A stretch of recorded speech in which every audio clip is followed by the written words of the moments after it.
우리 주는 말씀은 이사야서 42장 1절에서 9절 말씀입니다. 내가 붙드는 나의 종, 내 마음에 기뻐하는 자, 곧 내가 택한 사람을 보라. 내가 나의 영을 그에게 주었은즉 그가 이방에 정의를 베풀리라. 그는 외치지 아니하며 목소리를 높이지 아니하며 그 소리를 거리에 들리게 하지 아니하며 상한 갈대를 꺾지 아니하며 꺼져가는 등불을 끄지 아니하고 진실로 정의를 시행할 것이며 그는 쇠하지 아니하며 낙담하지 아니하고 세상에 정의를 세우기에 이르리니 섬들이 그 교훈을 앙망하리라. 하늘을 창조하여 펴시고 땅과 그 소산을 내시며 땅 위의 백성에게 호흡을 주시며 땅에 행하는 자에게 영을 주시는 하나님 여호와께서 이같이 말씀하시되 나 여호와가 의로 너를 불렀은즉 내가 네 손을 잡아 너를 보호하며 너를 세워 백성의 언약과 이방의 빛이 되게 하리니 내가 눈먼 자들의 눈을 밝히며 갇힌 자를 감옥에서 이끌어내며 흑암에 앉은 자를 감방에서 나오게 하리라. 나는 여호와이니 이는 내 이름이라. 나는 내 영광을 다른 자에게 내 찬송을 우상에게 주지 아니하리라. 보라, 전에 예언한 일이 이미 이루어졌느니라. 이제 내가 새 일을 알리노라. 그 일이 시작되기 전에라도 너희에게 이르노라. 아멘. 자, 이번 주간은 고난주간이라고 합니다. 고난주간. 그래서 고난주간은 예수님께서 예루살렘에 입성하시고 잡히시고 고난을 당하시고 십자가에 달려 죽으시는 그것을 기억하고 또 기도하는 주간으로 보통 보냅니다.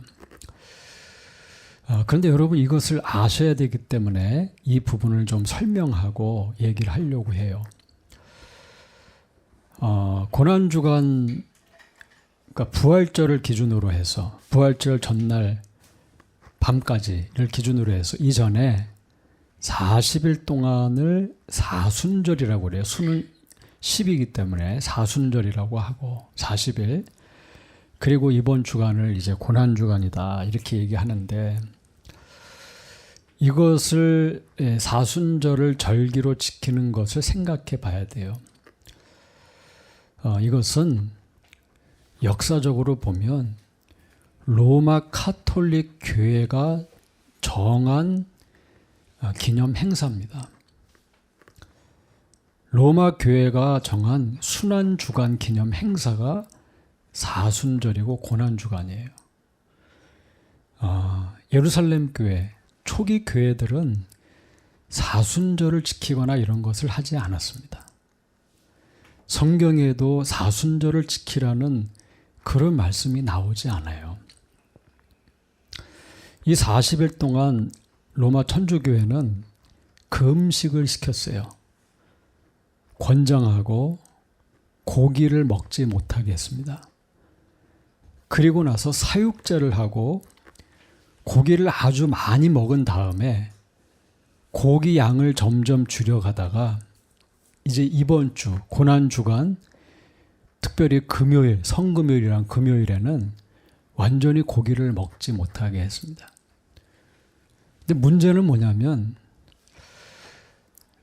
성경을 붙들고 이 교회가 잘못됐다고 했던 종교개혁자들은 사순절을 다 폐지했어요, 사실. 그것이 성경적이지 않다고 생각했어요. 왜냐하면 사순절이 미신화되고 그걸 지키는 걸 통해서 공로를 통해서 복을 받는다고 가르치고 금식을 하면 하나님의 은혜를 주시고 그것을 예배로 받으신다고 주장하고 했기 때문에 사실 종교개혁을 했던 사람들은 이것을 하지 못하게 폐지했습니다. 그래서 우리 개신교의 선배들은 심지어는 사순절 기간에 금식을 안 하는 게 좋다라고 가르쳤어요. 왜냐하면 금식을 열심히 하면서 그러면서 거짓으로 그것을 꾸미고 그래서 어떤 잘못된 의견으로 부패시키는 것보다는 금식을 안 하는 게 낫다 차라리. 이렇게까지 얘기를 했습니다. 그러니까 외식하는 것을 반대한 거예요. 로마 카톨릭 교회가 했던 우상화하고 외식하는 신앙생활을 반대한 거예요. 그래서 사순절을 미신적으로 지키는 것을 개탄스럽게 생각하고 성경이 어디 봐도 사순절이 나타나지 않습니다. 신약 교회가 왜 그 절기를 지킵니까? 절기를 지키지 않았어요. 성경에 없는 사순절을 예수님의 모본을 따르는 것처럼 연례적으로 행하는 것은 잘못이라고 종교개혁가들은 생각을 했습니다. 주님은 어떤 모범을 따르기 위해서 금식하지 않으셨죠. 그러니까 예수님은 절기를 지키기 위해서 금식하지 않으시고 복음을 증거하기 위해서 그런 도구로만 금식을 하셨다고 했습니다. 그렇기 때문에 주님이 반복적으로 금식하지 않았고 구약에서 모세가 금식했지만 모세를 알던 선지자들이 모세의 모본을 따라서 금식하지 않았습니다. 이걸 지적했어요. 종교개혁가들은. 금식이 폐지된 것은 아니에요. 금식을 하지 말라는 아닙니다. 재난의 때, 마지막 때에 재난을 당할 때 기도할 때 금식하라고 했어요. 여러분 사순절을 절기로 거룩하게 지킨다면 사실 엄밀히 말하면 로마 카톨릭 천주교의 모든 절기를 우리가 다 지켜야 돼요. 고난주간도 이런 면에서 성경이 지키라고 한 것이 아니기 때문에 그것을 법으로 하면 안 돼요. 늘 그렇듯이 예수님의 고난의 비밀을 생각해보는 그런 주간으로 여겨야 할 거라고 생각이 듭니다. 우리 오늘 그래서 그 고난에 대한 말씀을 생각해 보려고 그래요.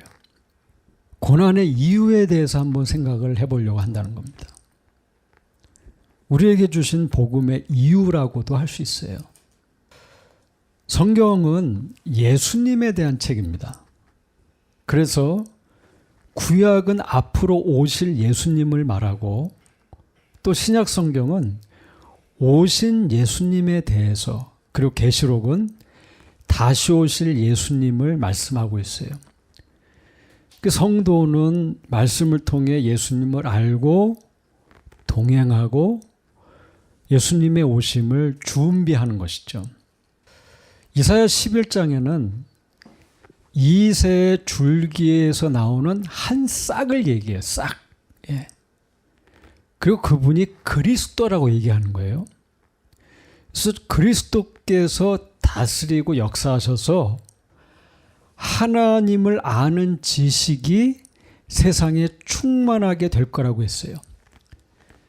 그리고 이사야 12장으로 가면 너희가 기쁨으로 구원의 우물들에서 물을 기를 것이다 라고 말씀하면서 그 구원의 우물이 무엇을 가리키는지를 성경은 말하는 거예요.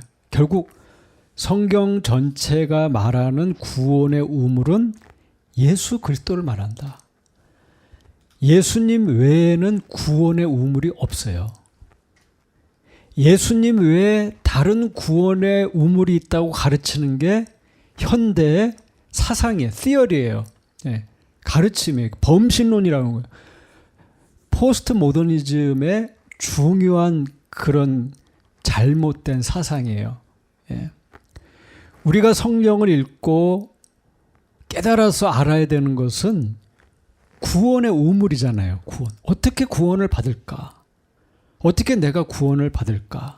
그런데 구원의 우물의 내용은 예수 그리스도 안에서만 발견하게 된다는 거예요.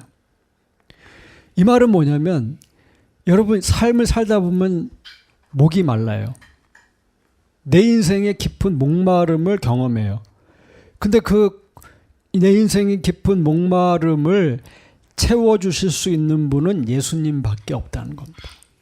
내 갈증을 채울 수 있는 분은 오직 예수 그리스도밖에 없다. 예수님께서 참 구원의 우물이 되신다. 그리고 이 42장을 통해서 그 예수님이 받으신 고난의 비밀을 설명한다는 거예요. 그래서 이사야서에는 종의 노래에 대한 말씀이 나와요. 어떤 종의 노래입니까? 예수님의 종되심에 대한 노래가 나와요.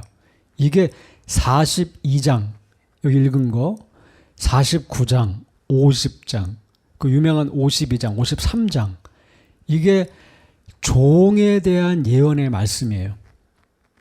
그래서 42장의 말씀은 앞에 말씀하고 뒤에 말씀이 잘 연결이 안 돼요. 그렇지만 우리가 41장의 마지막 절을 보면 조금 이해가 되는 부분이 있어요. 그래서 41장 29절을 보면 보라 그들은 다 헛되며 그들의 행사는 허무하며 그들이 부어 만든 우상들은 바람이요 공허한 것뿐이다 이렇게 말씀합니다. 자 보세요. 인생은 사람들은 뭘 따라갑니까? 사람들은 뭔가를 붙잡으려고 막 뛰어요. 그런데 헛된 것을 따라가더라는 거예요. 사람들이 하는 어떤 일들, 그런 행사들은 허무하더라는 거예요. 사람들이 자기에게 복이 된다고 믿고 부어서 만든 우상들은 사라지는 바람이라는 거예요. 자기를 채울 수 없는 공허함, empty라는 거예요. empty. 우상은 뭡니까? 우상은 어떤 이미지예요. 구약 성경의 우상이라는 단어는 그 원어, 오리지널 텍스트를 분해해 보면 살아있는 게 아닌데 죽은 것에다가 인격적인 이미지를 거기에다가 부여하는 거예요. 주는 거예요. 그래서 죽은 것에다가 어떤 인격적 이미지를 주고 그거를 의지하는 거예요. 내가 인간이 의지하는 어떤 이미지라는 거, 그게 우상이에요. 하나님이 아닌 어떤 기댈 것, 그걸 의지하는 거예요. 그런데 인생은 그렇게 우상을 의지하고 사는데 그때 주의 종이 나타나는 거예요. 주의 종. 그게 1절 말씀이에요. 컨텍스트가 뭐냐면 인간은 우상을 의지하는데 그런데 그들 가운데 종이 나타났다는 거예요. 1절을 보면 내가 붙드는 나의 종, 내 마음에 기뻐하는 자, 곧 내가 택한 사람을 보라. 내가 나의 영을 그에게 주었은 즉 그가 이방에 정의를 베풀리라. 종은 이 말씀이 선포될 때 이미 하나님께서 붙드시고 기뻐하시는 종이에요. 자, 이 말씀 이후에 오시는 분이 아니에요. 그러니까 하나님께서 이미 붙드시고 이미 기뻐하시는 분이에요. 인간의 역사 이전에 이미 하나님이 기뻐하시는 분이에요. 그래서 하나님께서는 그 예수님을 택하시고 예수님께 세례 요한의 세례를 통해서 성령을 한량없이 부어주셔서 사명을 감당하게 하셨어요. 42절은 예수님, 하나님의 예수님을 향한 사명 선언문이에요. 네 사명은 이거다. 뭡니까? 42절. 내가 택하여 영으로 준비시켜서 이방에 정의를 베풀게 하겠다 이거예요. 자, 여기에 예수님의 십자가, 종 대신 종의 형체를 가지는 게 십자가예요. 하나님이 종이 되신 사건이 십자가예요. 그런데 예수님의 그 종이 되신 그 십자가, 고난의 비밀이 여기 나타나는 거예요. 고난의 비밀이 뭡니까? 이방의 정의를 베푼다. 이게 42장의 주제예요. 종은 이방의 정의를 베푼다. 예수님이 십자가에서 죽으신 이유가 뭐냐? 그것은 의와 관계되어 있다는 거예요. 정의와 관계되어 있다는 거예요.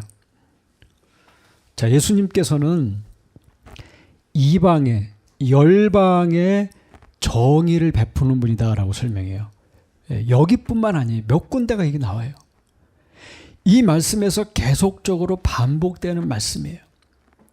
3절에도 예수님은 진실로 정의를 시행하신다. 4절에도 세상에 정의를 세우시는 분이 있는데 그분이 예수님이시다.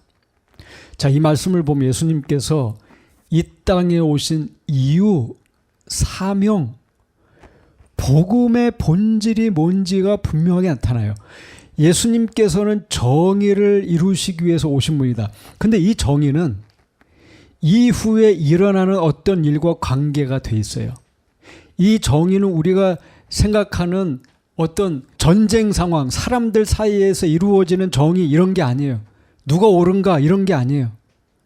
사람들이 외치는 그런 정의를 얘기하는 게 아니에요. 그의 정의는 뭐냐면 그분의 말씀을 선포하시는 정의예요. 성경이 말하는 정의예요. 2절에서 4절을 보면 그는 외치지 아니하며 목소리를 높이지 아니하며 그 소리를 거리에 들리게 하지 아니하며 상한 갈대를 꺾지 아니하며 꺼져가는 등불을 끄지 아니하고 진실로 정의를 시행할 것이며 그는 쇠하지 아니하며 낙담하지 아니하고 세상에 정의를 세우기에 이르리니 섬들이 그 교훈을 앙망하리라.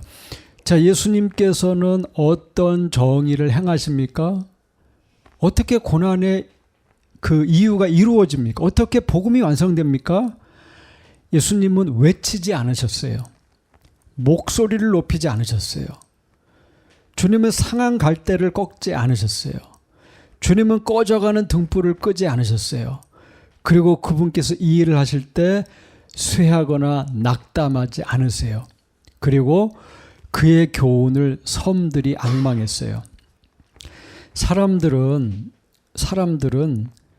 자기가 생각하는 정의를 이룰 때 어떻게 힘으로 하려고 그래요. 여러분 러시아를 보세요. 러시아는 자기가 생각하는 힘으로 자기가 생각하는 정의를 이루기 위해서 전쟁을 하고 힘으로 하는 거예요. 사람들은 다 그렇게 했어요. 권력자들은 역사적인 권력자들은 그렇게 다 했어요. 그러나 예수님은 그렇게 하지 않으신다는 거예요. 예수님은 파워를 동원하고 사람들을 동원하고 이 언론 플레이를 하고 그래서 정의를 이루거나 말하지 않아요. 예수님은 그렇게 하지 않으셨어요. 예수님은 하늘의 정의로 다스렸다 하는 겁니다. 예수님의 정의는 사람의 정의와 달라요. 인간은 자기 의가 말하는 정의예요. 자기 의가. 그 사람들을 설득하는 거예요. 그러나 예수님께서는 영원한 진리, 자비와 사랑과 긍휼로 다스리세요. 자, 그게 뭐예요? 예수님이 말씀과 자비와 사랑과 긍휼로 다스리는 게 뭐예요? 그게 십자가예요. 그게 예수님의 침묵이에요. 예수님의 다스림은 순종으로 오는 거예요. 그는 채찍에 맞고 침뱉음을 당하고 못에 찔리고 십자가에 달려서 창에 찔리시지만 그는 쇠하지 않고 낙담하지 않으신 거예요. 오히려 모든 열방이 섬들이 그의 복음의 말씀을 앙망했어요. 역사를 보세요. 사람들은 그가 실패했다고 손가락질했지만 유대인들은 그러나 그분은 승리하셨어요. 예수님은 자기의 목숨을 구걸하지 않으셨어요. 예수님의 침묵은 그의 외침이셨어요. 예수님의 십자가에서 죽음은 죄인들을 위한, 우리와 같은 죄인들을 위한 그 죄에 대한 책임에 대한 대가였어요. 그저 십자가에서 죽으셨지만 그것은 우리를 위한 가장 놀라운 그런 사역이셨다는 거예요. 여러분 2절을 보세요. 그는 외치지 아니하며 목소리를 높이지 아니하며 그 소리를 거리에 들리게 하지 아니하며. 주님은 아버지께서 주신 그 사명을 이루실 때 사람들을 선동하지 않으세요. 많은 사람들이 예수님을 따랐어요. 어떤 때는 5천 명이 그분을 따랐고, 어떤 때는 병자들과 여인들이 그를 따랐어요. 10,000명, 수많은 사람들이 그의 말씀을 들었어요. 그러나 주님은 그 앞에서 외치고 소리를 높이고 거리에 들리게 해서 정치를 하고 사람들을 선동하지 않았다는 거예요. 그 많은 사람들이 그분을 따랐지만 그들을 통해서 뭔가를 이루려고 하지 않으셨다는 거예요. 마태복음 5장을 보면 예수님께서 산상수훈 주옥과 같은 말씀을 주셨어요. 이런 말씀이에요. 심령이 가난한 자는 복이 있나니 천국이 그들의 것이며, 애통하는 자는 복이 있나니 그들이 위로를 받을 것이며, 온유한 자는 복이 있나니 그들이 땅을 기업으로 받을 것이며, 의에 줄이고 목마른 자는 복이 있나니 그들이 배부를 것이며, 긍휼히 여기는 자는 복이 있나니 그들이 긍휼히 여김을 받을 것이며, 마음이 청결한 자는 복이 있나니 그들이 하나님을 볼 것이며, 화평케 하는 자는 복이 있나니 그들이 하나님의 아들이라 일컬음을 받을 것이며, 의를 위하여 박해를 받은 자는 복이 있나니 천국이 그들의 것임이라.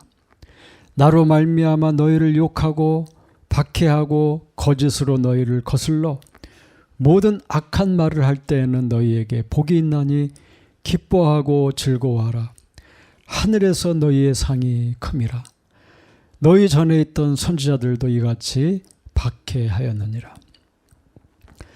주님은 소리를 높여서 세상을 향해 부와 땅과 승리와 강함과 정의와 투쟁을 말하지 않으셨어요. 그는 외치지 않고 목소리를 높이지 않았어요. 주님 안에 있는 정의는 사람들이 하는 방법과 달랐어요. 왜요? 예수님은 창조주 하나님이셨기 때문이다. 예수님께서는 침묵으로 순종으로 그의 백성들을 가르치신 거예요. 복음이 무엇인지, 십자가가 무엇인지 말씀하셨어요. 사람들이 말하는 구원이 아니에요. 하나님께서 친히 인간이 되셔서 하나님의 방법으로 이루시는 절대 주권의 구원의 길, 주님의 십자가의 길을 보여주시는 거예요. 3절은 이렇게 말해요. 상한 갈대를 꺾지 아니하며 꺼져가는 등불을 끄지 아니하고 진실로 정의를 시행할 것이며. 여러분, 종이 되신 십자가의 종의 형체로 십자가에 달리신 우리 주 예수 그리스도, 그 주님을, 그 십자가에 달리신 예수님을 여러분이 깨달을 수 있기를 바랍니다. 주님은 상한 갈대를 꺾지 않으셨어요. 꺼져가는 등불을 끄지 않으셨어요.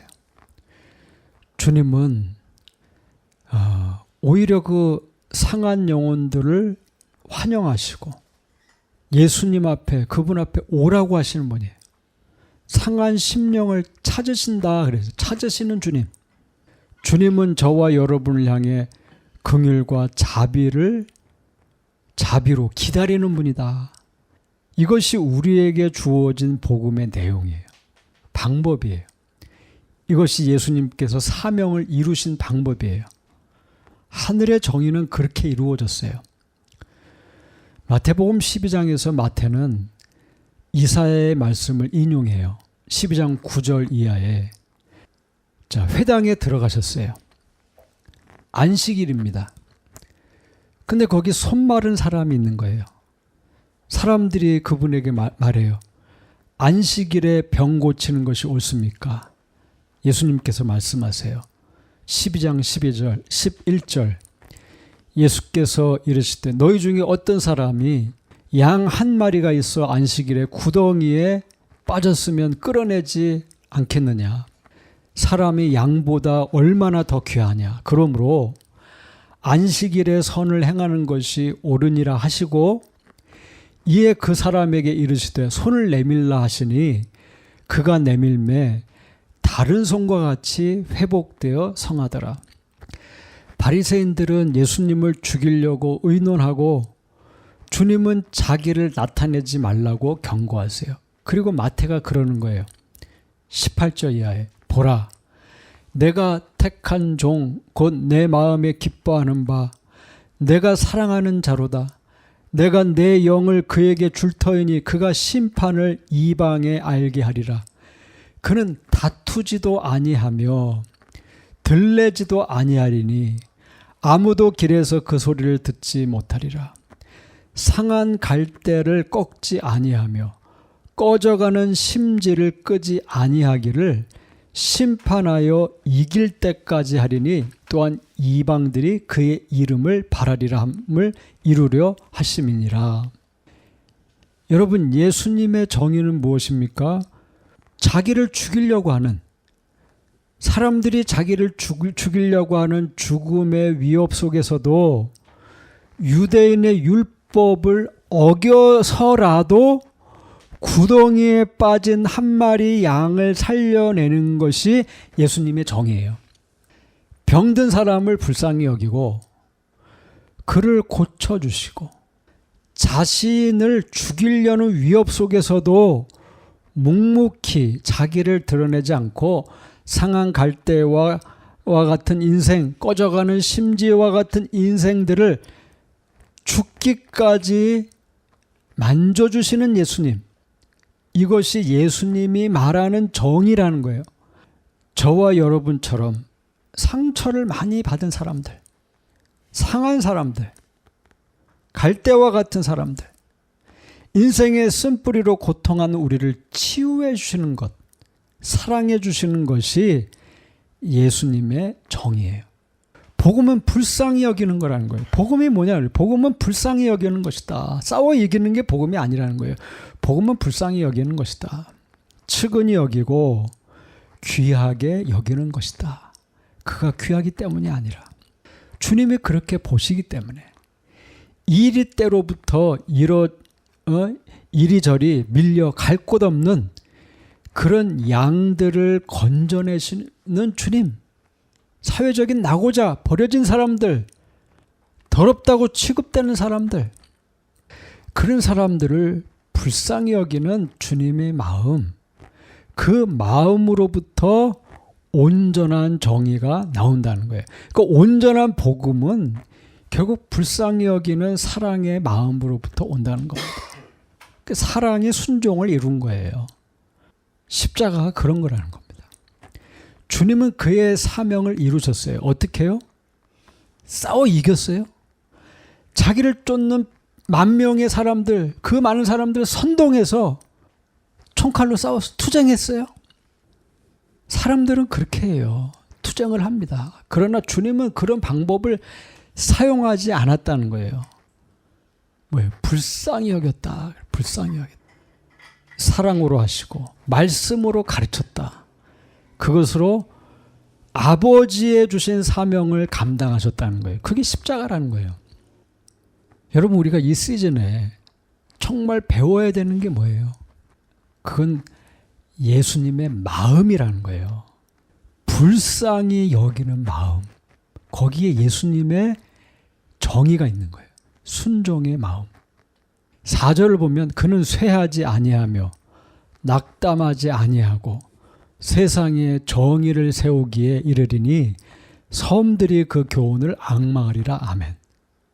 사람들은 힘으로, 권력으로, 정치로 뜻을 이루려고 해요.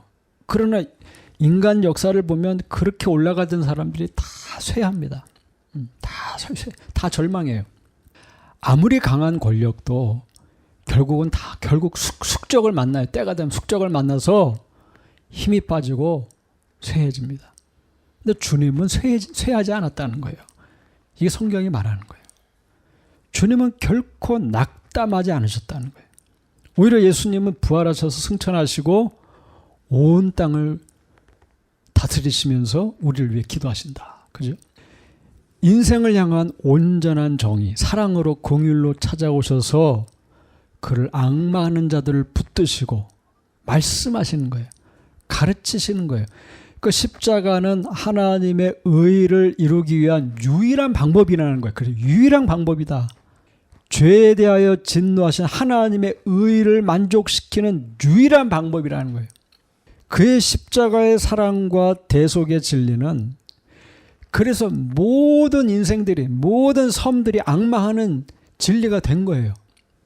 끝나지 않는, 지속되는 진리와 사랑으로 찾아오셔서 그분의 정의가 모든 사람들과 민족과 사회에 세워지는 거예요. 주님의 나라가 임하는, 완성되어 가는 거예요. 세상 역사는 변화되고 더 강한 자에게 주목하는 거예요. 누가 더 강한가? 그렇게 보지만 주님의 역사는 시간이 흘러도 끝나지 않고 상한 갈대와 같은 인생에게, 꺼져가는 등불과 같은 인생에게 이루어지고 흘러가는 거예요. 그의 영으로 찾아가셔서 진리로 말씀하시고 온전케 하시는 거예요. 이것이 예수님의 사명, 하늘의 정의, 복음을 이끌어가고 이루신 방법이라는 거예요.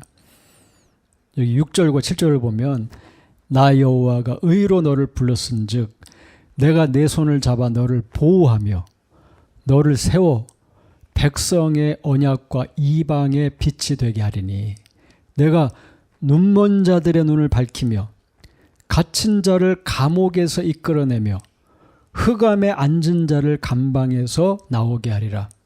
그래서 예수님은 언약과 이방의 빛이 되셨다 했어요. 정의로운 방법으로 진리와 사랑의 빛으로 우리에게 비추셔서 우리의 눈을 여시고 갇힌 자를 풀어주시는 거예요. 흑암의 권세에 붙들려 있는 자를 그 감옥에서 나오게 하시는 거예요. 그의 빛이 비추어질 때 요한복음 1장 9절에 그 참빛이 비춘다 했잖아요. 그 진리의 빛으로 우리에게 비추셔서 우리를 감옥에서 나오게 한다. 감옥에서. 우리의 속박에서 우리를 풀어주시는 분이라는 거예요. 그분의 빛이 비추어지면 감옥에서 나온다는 거예요. 8절과 9절 이렇게 얘기합니다. 나는 여호와이니 이는 내 이름이라. 나는 내 영광을 다른 자에게 내 찬송을 우상에게 주지 아니하리라. 보라 전에 예언한 일이 이미 이루어졌느니라. 이제 내가 새 일을 알리노라. 그 일이 시작되기 전에라도 너희에게 이르노라. 주의 말씀은 반드시 이루어집니다. 그의 정의는 반드시 이루어져요. 모든 우상의 속박에 붙들린 사람, 그들을 거기서 나오게 하시고, 자, 나와서 끝나는 거예요? 아니에요. 주의 영광을 오직 주께, 주의 찬송을 오직 주께 드리게 하신다는 거예요. 결코 그의 영광을, 그의 찬송을 우상에게 빼앗기지 않으신다는 거예요. 예수께서 우리 가운데 일하실 때 온전한 영광과 찬송을 올려드리는 거예요. 묶여있던 영혼들이, 감옥에 갇혔던 심령이 주를 만나면 변화되면 반드시 주 앞에 찬송을 올려드리는, 영광을 올려드리는 거예요. 이거 주님의 정의가 실현되는 거예요. 모든 백성과 민족과 방언에서 주를 향한 찬송과 영광을 올려드리는 일이 일어나는 거예요. 여러분, 정말 이 시즌에 그것을 볼 수 있기를 바랍니다. 열방이 주께 돌아오는 그런 비전을 갖게 되는, 그런 꿈을 꾸는 저와 여러분이 될 수 있기를 그리스도의 이름으로 축원합니다.